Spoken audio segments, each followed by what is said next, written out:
जिस तरह से गौरव जी और उनके परिवार पर आक्रमण हो रहा है, एक तरह से मुझे लगता है कि भारतीय राजनीति में और प्रदेश असम की राजनीति में एक मिसाल होना चाहिए कि ऐसी राजनीति गलत राजनीति है।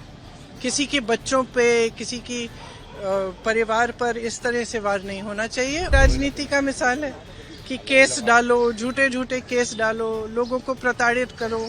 हम तो सह रहे हैं, बहुत सालों से सह रहे हैं और मेरे ख्याल से एक पहचान भी बन गई है कि जो सत्य के लिए खड़ा है, जो सकारात्मक राजनीति करना चाहता है, जो विकास के लिए, जनता के लिए खड़ा है, उस पर सबसे ज्यादा सरकार का आक्रमण होगा, सबसे ज्यादा उसी पे केस डलेंगे। सीएम साहब से कहिए कि वो असम की विकास की बात करें, वो असम के लोगों की बात करें, वो बताएं कि क्या किया है असम के लोगों के लिए, वो बताएं कि किस तरह से अगले 5 सालों में क्या करने जा रहे हैं। बहुत निर्णय होते हैं, ठीक है, और राजनीति में कभी कभी अपने खिलाफ, कभी कभी अपने पक्ष में होते हैं, कभी किसी और के पक्ष में होते हैं, ये सहना पड़ता है।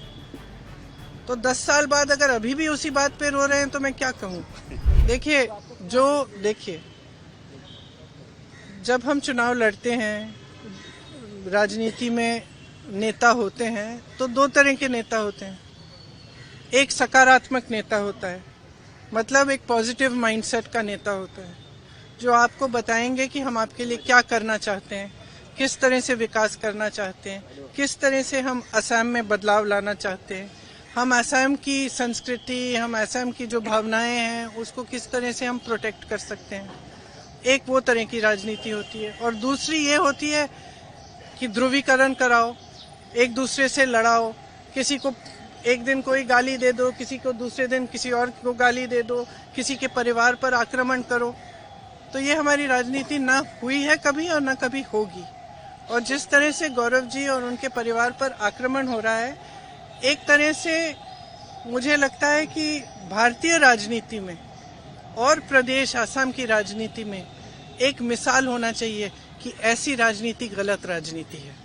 किसी के बच्चों पे, किसी की परिवार पर इस तरह से वार नहीं होना चाहिए, और खास तौर से जब सारा गलत, सारा झूठ है। और मेरे ख्याल से असम की जनता जानती है इन पे वार हो क्यों रहा है।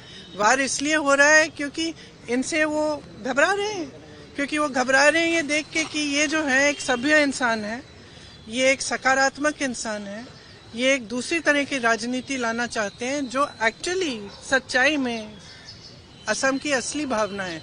देखो, अगर असम की जनता की असली भावना ये नहीं होती तो वो जुबिन गर्ग जैसे व्यक्ति से नहीं जुड़ती। जुबिन गर्ग जी ने हमेशा एकता की बात की, हमेशा प्यार की बात की, प्रेम की बात की, तो वो तो कोई भावना होगी ना जनता के दिल में। तो मेरे ख्याल से जनता भी इसको देख के कुछ हद तक ठीक है सुन लेगी, लेकिन उनको किसी को ये पसंद नहीं आएगी ये बात कि इस तरह की गलत बातें किसी के बारे में की जा रही हैं। मैम, राहुल गांधी जी आज सुल्तानपुर एमपी एमएलए कोर्ट में जी, अब ये उसी तरह की राजनीति का मिसाल है कि केस डालो, झूठे झूठे केस डालो, लोगों को प्रताड़ित करो।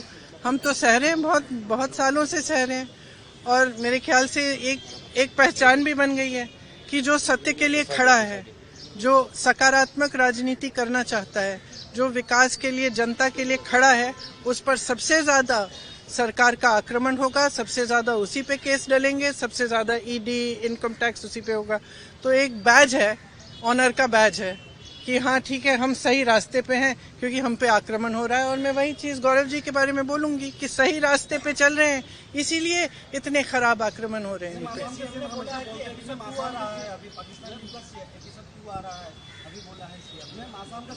सीएम साहब से कहिए कि वो असम की विकास की बात करें, वो असम के लोगों की बात करें, वो बताएं कि क्या किया है असम के लोगों के लिए, वो बताएं कि किस तरह से अगले 5 सालों में क्या करने जा रहे हैं। आज का नौजवान है ना, वो जानना चाहता है। आज का नौजवान रोजगार चाहता है, आज की नौजवान महिला भी रोजगार चाहती है। आज की जो जनता है वो इतनी आसानी से इन बातों में से नहीं फुसलाई जाएगी। और मैं तो यही कहूंगी असम की जनता से कि आप जागरूक बन जाओ, खास तौर से नौजवानों से। आप एक ऐसी राजनीति चुनो जो आपके लिए काम करके दिखाए, जो काम की बात करे, पॉजिटिव बात करे, आपकी जो भावनाएं हैं उसकी बात करे, आपके असम को, आपके प्रदेश को मजबूत कैसे बनाना है वो बात करें।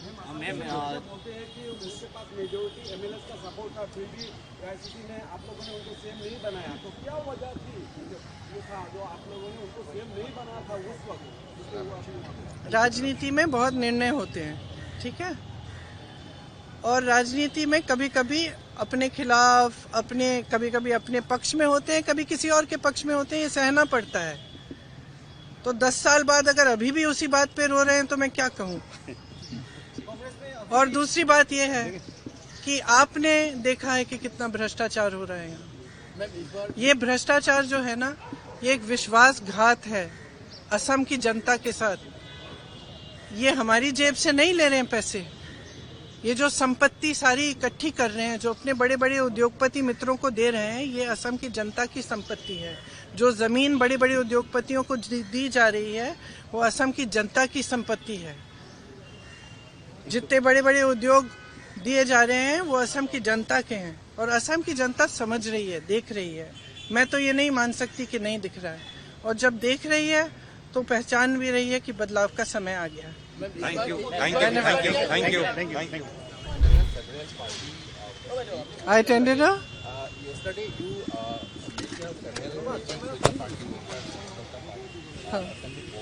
जी, and then today also I'll be talking individually.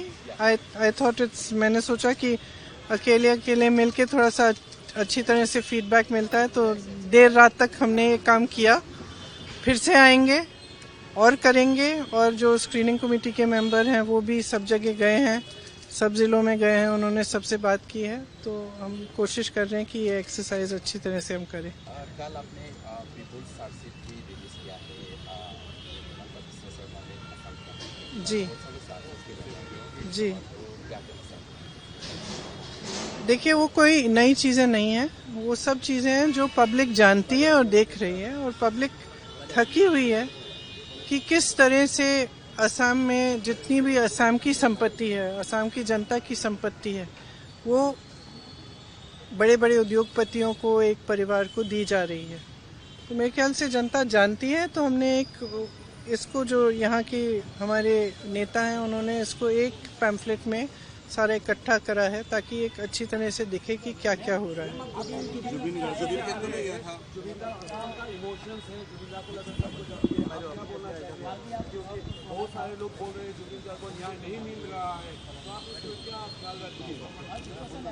देखिए मेरी सोच है, और हमेशा ये सोच रही है कि ऐसी चीज़ों को हमें इन चीज़ों का राजनीतिक फ़ायदा उठाने की कोशिश नहीं करनी चाहिए। क्योंकि ये एक भावना है, और कल भी मैंने बात की अपने कार्यकर्ताओं से कि जुबिन जी के जब उनकी मृत्यु हुई, तो हम लोग जो असम के नहीं हैं, हमने जब देखा कि किस तरह से असम की जनता उनसे प्रेम करती है, किस तरह कितनी श्रद्धा थी, चाहे कोई भी परिवार का हो, माता पिता, बच्चे, बेटे बेटियां, भाई बहन, सबकी आंखों में आंसू थे। और हमने ये सोशल मीडिया में हमने ये सब देखा, तो हम बाहर से जो देख रहे थे, हम समझने की कोशिश कर रहे थे कि क्या है ये भावना, ये इमोशन, जिसकी वजह से जनता इस व्यक्ति से जुड़ी हुई है। तो मैं कल भी कह रही थी अपने कार्यकर्ताओं से कि जुबिन जी एक तरह से असम की आत्मा की आवाज़ थी, असम की अभिव्यक्ति थी, जो आस्ते आस्ते मेरे ख्याल से बहुत लोगों को ऐसा लग रहा है, जितने लोगों से मैं बात कर रही हूँ और मैं मिल रही हूँ, उनको ऐसा लग रहा है कि एक हमारा जो असम है, जिसके लिए मतलब जो एक एकता का असम था, एक सभ्य असम था, आज कल रोज हिंसक बातें हैं, आक्रामक बातें हैं, ये हमारी सभ्यता नहीं है। असम की जो सभ्यता है उसके बारे में गाया जुबिन जी ने। जो भी जितने भी उनके गाने थे, अगर आप सुने, उसमें एक भी गाने में ये नहीं था कि इससे नफरत करो, ये तुम्हारा दुश्मन है, इसको मारो, नहीं था ये। हर गाने में, हर उनके जो वक्तव्य में यही बात थी कि प्रेम, एकता, असम की अस्मिता, असम की संस्कृति, असम की सभ्यता, असम क्या है। और मैं कल अपने कार्यकर्ताओं को कह रही थी कि देखो, हम भी उसी चीज़ के लिए लड़ रहे हैं। एक तरह से हमारी लड़ाई जो है असम की संस्कृति, असम की सभ्यता को बचाने की लड़ाई है, और हमें ये बात समझनी है। बस इसका हम जुबिन जी का इस्तेमाल, राजनीतिक इस्तेमाल नहीं करना चाहते, और ना किसी को करना चाहिए। वो एक राजनीति से ऊपर थे। उनका जुड़ाव जनता के साथ एक भावनात्मक जुड़ाव था, एक जज्बाती जुड़ाव था। वो पॉलिटिक्स में नहीं थे। ये नहीं थे कि सीएम बनने जा रहे हैं, कि जनता उनसे किसी वजह से, पॉलिटिकल वजह से जुड़े। जनता इसलिए जुड़ी क्योंकि जनता के दिल में वही भावना थी जिसके बारे में जुबिन जी बात करते थे। तो आज भी सुबह जब मैं गई तो फ्रैंकली बहुत ही मेरे लिए भी इमोशनल मोमेंट था, क्योंकि मैं ज़्यादा जानती नहीं थी जुबिन जी के बारे में पहले, और पिछले महीनों से मैं देख रही हूँ, मैं समझ रही हूँ। लेकिन जब मैं वहाँ गई तो मैंने देखा कि किसी ने उनके लिए कुछ जो उनको पसंद था, लोग वहाँ पे 1 बजे रात तक आ रहे हैं। कोई अगरबत्ती जला रहा है, कोई किताब छोड़ रहा है उनके लिए, कोई फूल छोड़ रहा है। तो उसमें ये मतलब इस तरह के व्यक्ति जिनके साथ लोग इस अपनी भावना से, अपने दिल से जुड़ते हैं ना, बहुत कम होते हैं और बहुत ही ज़्यादा स्पेशल होते हैं। और ये हमेशा सबके दिलों में, अब हम सब जानते हैं उनके बारे में, देश भर जानता है, तो सबके दिलों में ये एक पवित्र जगह होनी चाहिए। इसका इस्तेमाल नहीं होना चाहिए, इसको किसी भी नकारात्मक सेंटिमेंट से जोड़ना नहीं चाहिए। ये इसकी अपनी जगह है, जनता के दिल में जगह है, और उसका सब आदर करना चाहिए। इसीलिए मैं गई, पॉलिटिकल वजह से नहीं, मैं इसीलिए गई क्योंकि मैंने सोचा मैं पहली बार यहाँ आई हूँ उनकी मृत्यु के बाद, तो मुझे श्रद्धांजलि चुपचाप से अर्पित करनी चाहिए, तमाशा नहीं बनना चाहिए उसका। तो मेरी यही इच्छा थी। अब